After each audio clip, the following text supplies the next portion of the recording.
Olá você, tudo bem? Meu nome é Jade, seja bem-vindo para mais um vídeo do Páginas Avulsas.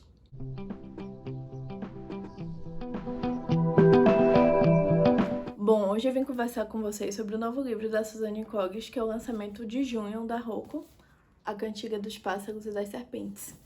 Esse livro é um prequel da série de Jogos Vorazes e se passa 64 anos antes da série principal. Esse livro se passa 10 anos após a assinatura do Tratado da Traição, que colocou fim à primeira rebelião entre os distritos e a capital e deu início aos Jogos Vorazes. 10 anos após o fim da guerra, o cenário da capital que nós temos aqui é de uma cidade completamente diferente da descrita em Jogos Vorazes. É uma cidade onde se passam por muitas privações e as famílias tradicionais ainda estão começando a recuperar seu status, posição e dinheiro diante daquele período. Nós acompanhamos a vida de um jovem Snow que está para se formar na academia da capital, que é destinada a todos os membros de famílias influentes e que busca uma posição de destaque dentro daquela nova ordem social. Só que ele tem um pequeno probleminha no meio do caminho. Ele está falido. Os Snows perderam toda a sua fortuna durante a guerra porque investiram na indústria armamentista do Distrito 13, que foi bombardeado pela capital, e com isso toda a fortuna da família virou pó. Snow tenta manter um status social e ainda aparecer como alguém de nível, porque ele sabe que a posição é algo muito importante dentro daquele mundo. Ele é o último homem vivo, na verdade só existe da casa Snow vivo ele, e a prima Tigris, que é uma personagem que nós conhecemos em Jogos Vorazes, mais precisamente em Esperança, e a avó dele, que ele chama de Lady Vó. E, na verdade, essa família passa por diversas privações e esconde de todo mundo. Eles vivem no limiar da pobreza mesmo, não têm grandes condições, e a maior chance de aspiração social é Snow ingressar na universidade. Só que ao contrário da academia, que era destinado para todos os filhos dos nobres daquela cidade, nobres não, porque não é uma monarquia, enfim, mas de todas as famílias tradicionais da capital, a Universidade de Panem ela é paga. E Snow não tem dinheiro para pagar essa universidade. Ele precisa de uma bonificação financeira dada para os alunos mais capazes da academia para conseguir pagar a universidade e ter uma educação digna e galgar uma posição dentro daquele novo governo. Que na verdade é o velho governo, mas enfim. E dentre uma das atividades que ele acaba sendo designado por suas notas e por seu desempenho, ele é designado como um mentor na 10ª edição dos Jogos Vorazes. Os Jogos Vorazes, naquele momento, não é aquela estrutura que nós conhecemos na trilogia principal. É um evento que é desprestigiado tanto na capital quanto nos distritos e que, na verdade, não tem nenhum atrativo para nenhum telespectador. A academia designa, então, 24 dos seus melhores alunos para serem mentores daquela experiência dos Jogos Vorazes, para tentar incrementar e torná-la atrativa para a população. E Snow acaba sendo designado para um desses tributos, só que a dele é a menina do Distrito 12.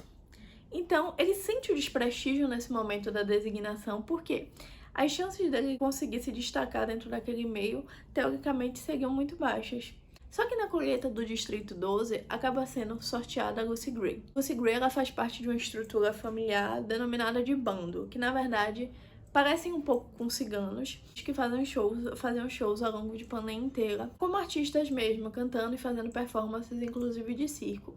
Só que com a guerra acabaram sendo confinados e Lucy vai parar na colheita, sendo sorteada. Só que desde a primeira aparição dela, ela mostra-se como um possível trunfo para Coriolanus. Por quê? Ela toma a atenção de todo mundo, joga uma cobra na filha do prefeito e começa a cantar no meio do palco, causando um alvoroço. Todos ficam intrigados na capital para saber mais dela. E Coriolanus decide aproveitar isso, usar aquele tributo que iria chegar na capital, que tinha sido designado para ele, da melhor forma, tanto para fortalecer sua imagem, quanto para galgar posições dentro da universidade futuramente. E a partir disso, ele começa a se aproximar de Lucy e vai ser o mentor dela nos jogos mesmo. Bom, vou parar a sinopse por aí, porque na verdade é a parte da sinopse do livro mesmo, para não dar spoiler nem nada, e vou comentar um pouco sobre as minhas impressões. Eu adorei esse livro. Eu sei que é um livro que não vai funcionar para todo mundo, porque nós temos aqui um personagem bastante controverso. Acho que quando Suzanne Collins escolheu dar voz a um livro falando sobre Coriolanus e Snow, ela foi extremamente corajosa, porque com tantos personagens muito mais carismáticos dentro da série, essa é uma escolha fugindo um pouco do óbvio. Mas é interessante a estrutura que é abordada nesse livro. Nós temos um personagem, Snow, que é diferente do presidente do livro. Afinal, são 64 anos antes da Katniss aqui. É um personagem que ele tem conflitos morais, existenciais, ele ainda fraqueja em alguns momentos. E ele, na verdade, não é um personagem bom nem ruim, ele é humano. Ela não trata ele em si com a frieza calculista de um serial killer nem nada do gênero. Ela cria um personagem com propósito. Ele tem a ideia dele de verdade e ele vai seguindo baseado naquilo. E cada uma das decisões que ele vai tomando ao longo dessa trama começa a ser um degrauzinho a mais para o que ele viria a se tornar no futuro. É um livro de quase 600 páginas, mas pra mim funcionou muito bem. Eu achei fluido e li em 2 dias, mas também vi muita gente que achou muito arrastado. É um livro que ela discute política sutilmente em diversos elementos. O Snow, ele é aquele personagem imbuído das ideias de estado de natureza. Ele acredita muito que o homem é o lobo do próprio homem, que o caos está instalado e é necessário um determinado nível de controle social, e o livro vai aprimorando essas características nele ao longo da trama. É interessante principalmente as relações que o Snow desenvolve, como ele é um personagem com a linha tênue entre poderia ser bom, poderia ser ruim, mas sendo humano. Ela não colocou como se ele fosse um vilão desde o começo. Na verdade, ele foi seguindo o caminho que ele considerava correto e até que nós vemos a leitura que outros distritos têm dele em Jogos Vorazes. Enquanto membro da capital, nós conseguimos entender as motivações dele. Mas veja, entender as motivações dele não faz com que nós o eximamos de culpa. Faz com que nós consigamos ver mais do macro, sabe? A estrutura mesmo de Panem após a guerra. Porque uma coisa sempre me questionou um pouco sobre o porquê da ideia de Jogos Vorazes ser implementada. Entendi a dinâmica do Tratado da Traição, mas nesse livro há uma explicação muito mais profunda. Mas eu vou parar minha resenha por aqui, com a parte sem spoiler, para me despedir de você que não quer receber nenhum tipo de spoiler, só quer saber o que eu achei da leitura. Se você é esse tipo de leitor, saiba que eu gostei bastante. Eu sei que é um livro que não vai funcionar para todo mundo, mas para mim foi um livro 5 estrelas e favorito e que eu acho que enriqueceu bastante a trilogia original de Jogos Vorazes. Então eu me despeço de você, dê um curtir se gostou desse vídeo, se inscreva no canal e volte aqui depois de ler esse livro, se você quiser. Mas agora, para você, caro telespectador, que continuou aqui comigo, não se importa com spoiler, ou mesmo já leu o livro e quer debater comigo, então vamos lá. Sobre as minhas impressões soltando spoilers desse livro. Então, eu achei que a relação que é desenvolvida entre o Coriolanus e a Lucy Gray é uma relação que, à primeira vista, pode parecer um romance muito mal acabado, mas enfim. Mas, na verdade, vai se mostrando ao longo da narrativa como uma relação meio de mutualismo. Dentro daquele mundo desmoronando em que o Snow precisa se apegar a status, não sabe direito em quem confiar e está em constante guerra consigo mesma, a Lucy uma alternativa dentro daquele mundo. Ela é uma janela de outro lugar, ela pertence a ele por seu tributo atribuído para ele, e ela também é uma chance de glória. Eu confesso que quando eu comecei esse livro, eu achava que a Lucy ia morrer logo no começo. Eu não achei que ela ia sobreviver aos Jogos Vorazes por um motivo simples. Na trilogia original é dito que só existia um outro vencedor além de Hamlet nos Jogos Vorazes no Distrito 12. Então, como só existia um outro vencedor, eu imaginei que nós não teríamos o tributo do Distrito 12 mentorado por Coriolanus vencendo. Só que eu me enganei e Suzanne deu uma boa explicação para isso no final, mostrando como, na verdade, foi só uma questão de perspectiva e narrativa na história. Mas eu acho que isso acabou me surpreendendo bastante, porque eu estava esperando a morte dela na arena e que os esforços de Snow fossem direcionados para outra linha. Mas não. E a Lucy acaba sendo um elemento central para a figura que o Snow vai se tornar. Ela é a ponte de contato entre ele e os distritos, e ela faz ele refletir sobre o que ele entende como necessário para o governo e para o poder. Ele vai entendendo a capital como um elemento essencial para a manutenção da ordem e para livrar todos do caos. Ele entende a capital quase como uma missão divina dentro daquele mundo, em manter a unificação que foi perdida com a guerra. Ele tem medo ainda da guerra. O medo, ele é tangível em alguns momentos. O Snow não é um personagem acima do bem e do mal que não tem emoções. Ele tem angústia, ele tem medo, e ele vai percebendo com a Lucy que ele não quer amor, ele quer poder. O poder para ele é a única coisa que consegue dar segurança, e esse poder é associado diretamente à violência. E os jogos se inserem nesse elemento porque, na verdade, não é que a capital acredite que existe uma paz com a assinatura do Tratado da Traição. Ela acredita que existe uma guerra silenciosa a ser tratada, e os Jogos Vorazes são uma forma de manutenção constante dessa guerra.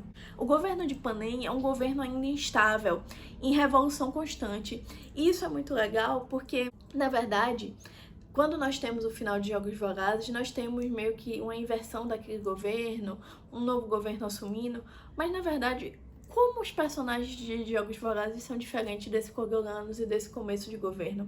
Só mudou o lado que venceu. Todo lado acha que tem sua vantagem, que tem a sua bússola moral para seguir, e com o Snow não é diferente, ele acredita que a capital é correta, assim como a Katniss acredita que os distritos estão corretos. E é interessante porque eles se parecem. Só que existe um elemento distintivo muito grande entre Snow e a Katniss, que é a linha tênue entre a bondade e a maldade. Uma citação que eu particularmente queria compartilhar aqui, que é essa daqui. A Lucy falando pro Coriolanus já no final do livro. Acho que existe uma bondade natural nos seres humanos. A gente sabe quando ultrapassou o limite do mal, e é nosso desafio de vida tentar ficar do lado certo dessa linha. Esse livro todo é o cruzamento do Snow dessa linha, quando ele passa do lado do bem e vai para um lado do mal. Quando ele escolhe o que ele vai fazer, o que ele acredita ser correto independente das consequências e vai se tornar o presidente Snow. A Katniss, quando ela chegou nesse limite, ela se ancorou também no Pita, e ela ficou no limite ainda numa zona que ela é considerada boa. Já o Snow não. E é muito sobre essa escolha, sabe? O Snow, ele tem chance de redenção em determinado momento desse livro, mas a redenção não é algo que ele queira, porque a redenção significa abrir mão de muita coisa. Significa abrir mão de nome, significa abrir mão de dinheiro, de status, que para ele são tão importantes quanto qualquer outro sentimento. Ele não vive sem isso. E a escolha de manutenção dele nos Jogos Vorazes ao longo dos anos me lembra também o final de A Esperança, quando os tributos mesmo escolhem realizar uma nova edição dos Jogos Vorazes com as crianças da capital. Então, até que ponto há uma ruptura realmente? Ou nós, na verdade, estamos tentando construir novas formas de governo dentro desse universo e todas sempre retomam a isso numa eterna disputa entre qual lado vai ficar no poder, tendo guerras e revoluções constantes sem nunca se chegar a um final. Eu acho que é mais por essa linha, nunca se chega ao final das guerras. E uma frase me intrigou no final desse livro, que é o lema da família Snow, que é: Snow cai como a neve, sempre por cima de tudo. Snow, ele prevalece nesse livro e começa a sua própria trajetória. Mas eu fico me perguntando, nós terminamos Jogos Vorazes onde ia ter uma nova edição, mas ninguém nos disse para onde foi a neta de Coriolanus Snow. Então, se Snow sempre cai por cima de tudo e prevalece, teria ela uma nova abordagem dentro dessa série? Ela seria uma sobrevivente, sobreviveria aos Jogos Vorazes novos que seriam realizados com as crianças da capital? São questionamentos que ficam. Outro questionamento também é como a prima de Snow, que o ama tanto, Tigris, consegue se tornar ao longo do tempo uma pessoa, em 64 anos depois, que vai conseguir ajudar Katniss a querer matar seu primo amado, sua família. Enfim, existem muitas perguntas ainda dentro desse universo e existem muitas narrativas que eu acho que a Suzane pode explorar. Eu achei um livro corajoso, achei um livro diferente, me fez meditar, escrito em terceira pessoa, mas que acompanhava o personagem, não na consciência dele, mas o acompanhava nas suas reflexões. Não é um livro narrado com um narrador onipresente que sabe tudo o que vai acontecer. Não, mas é um narrador que consegue nos dar a dimensão humana daquele homem. E o que é que está sendo feito para ele ser gerado aquilo?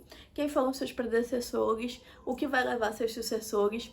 E também explica muito da relação dele com a Lucy. Ele vai em determinado momento do livro para o Distrito 12. E você vê como a Katniss, tudo que acontece com ele no Distrito 12 é um pouco que profético sobre o fim dele com a Katniss. E mostra também um pouco do porquê da perseguição dele àquele tributo, o porquê dela incomodar ele tanto, sabe? São elementos que a autora jogou magistralmente, que você se pega pensando se a Suzane ela pensou nesse livro antes da série principal de Jogos Vorazes ou se ela conseguiu construir depois. E se ela conseguiu apenas construir depois, eu dou mais mérito ainda, porque é extremamente amarrado e todos os pontos são usados para enriquecer a trajetória final daquele livro. As conversas de Katniss com Snow ganham um novo significado, o peso dela para ele também, a simbologia do tordo, até as músicas cantadas ganham outra visão. Enfim, eu vou parar por aqui, mas eu recomendo muito a leitura. Foi uma das minhas melhores leituras desse ano. Não digo isso por ser só fã da série original, mas porque é um livro excelente por si. Se você está disposto a ler uma trama muito mais política, uma trama que não vai ser tanto ação e que principalmente não foque um personagem bom, eu recomendo muito A Cantiga dos Pássaros e das Serpentes. Então é isso, eu vou ficando por aqui. Eu espero que você tenha gostado do vídeo e esteja aqui no próximo vídeo. Tchauzinho, gente!